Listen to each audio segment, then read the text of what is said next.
Hi, I'm Craig, and this is Mental Floss on YouTube. Around here, we talk about pigs sometimes, and when we do, we put money into this piggy bank, and when we fill the piggy bank up, we're going to have a pork chop party. One of the most common big questions around here is, are you going to do a video about pig facts so that you have more opportunity to put money into the piggy bank? Well, to answer your question, no. April Fools! It's all pigs all the time around here. Did you know that Winston Churchill once said, "I like pigs. Cats look down on you, dogs look up to you, but pigs treat you like an equal." Unless you're an animal farm. Anyway, that's the first of many facts about pigs I'm going to share with you today in this video sponsored by our Pork Chop Party Fund.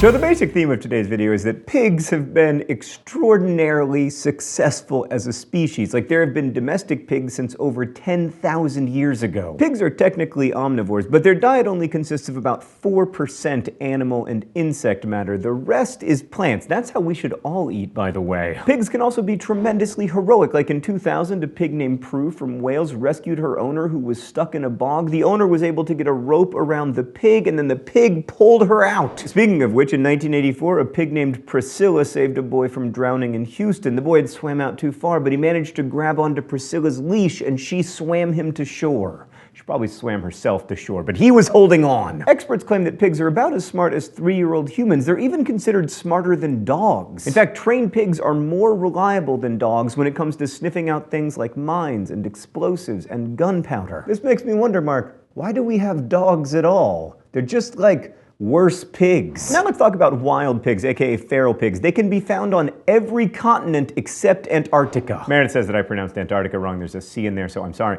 Antarctica. Anyway, in the US, feral pigs cause over $1.5 billion in agricultural damage every year. And feral pigs can be found in 47 of the 50 American states. Experts estimate that there are between 6 and 8 million of them in the US. Speaking of which, Denmark has about 13 million pigs. Compare that with their population of humans, around 5.6 million. More about how smart pigs are. In a study conducted at Penn State, researchers found that pigs were able to learn to play a video game faster than chimpanzees. Dogs were not able to figure out how to play it at all. Pigs can also use mirrors. In a 2009 study published in the journal Animal Behavior, researchers proved that pigs can use a mirror to find hidden food. It's possible that this shows them as being as self-aware and intelligent as apes and dolphins. There are 4 toes on each of a pig's feet, but they only walk on 2 of the toes, so it looks like they're perpetually tiptoeing. Anyway, putting most of their body weight on the 3rd and 4th toes of their hooves make them what's known as even-toed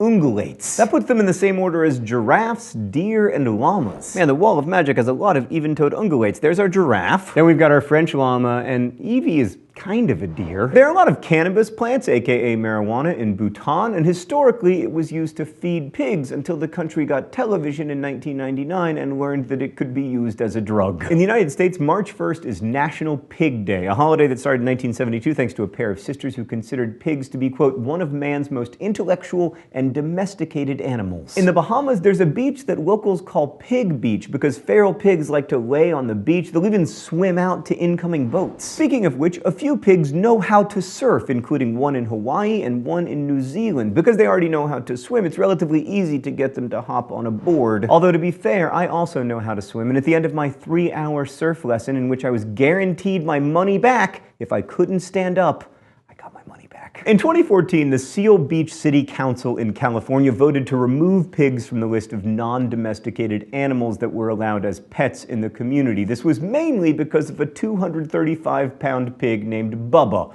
who was disturbing neighbors. But people protested the decision, so Bubba was given a permit, making him the only pig allowed in Seal Beach, California. So hopefully this video is helping you to learn to love pigs, but of course not everyone does. In 2014, a woman got kicked off of a US Airways flight, for instance, for bringing a 50 to 70-pound pig onto the plane. It began defecating in the aisles because, you know, where else was it going to defecate? Those restrooms are tiny. The woman was allowed to have the pig in the first place because it was her emotional support animal, but in the end it was decided decided that the needs of the other passengers were also important, and it was deemed necessary to get that mental flossing pig out of that mental flossing plane. The reason pigs lay in the mud a lot is because they don't have many sweat glands, so they need other ways to keep cool. So if you're sweating like a pig, you're basically not sweating very much. Since about 1998, there's been a major problem in the US in which people buy what's known as a mini pig. But the problem is that mini pigs keep growing until they're not mini pigs, they're like 500 pounds. These pigs aren't bred particularly well, and there's no way to predict how much they're gonna grow. So as much fun as it would be to have a pig as a pet, they're smarter than dogs, they're better at sniffing minds.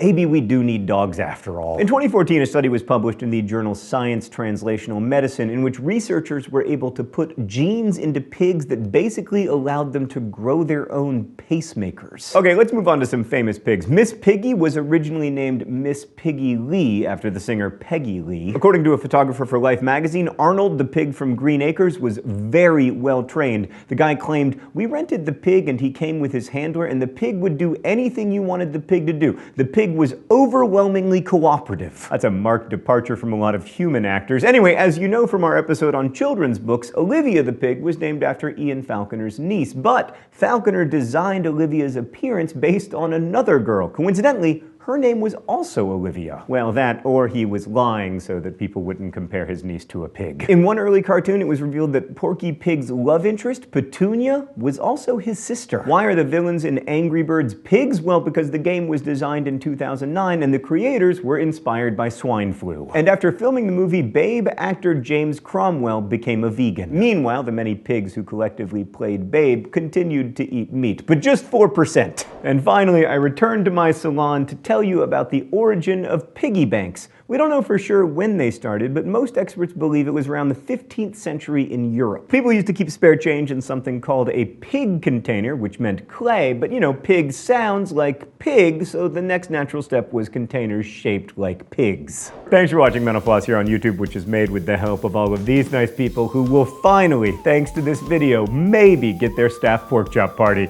Thanks again for watching, and as we say in my hometown, don't forget to be awesome. 20 bucks should cover it.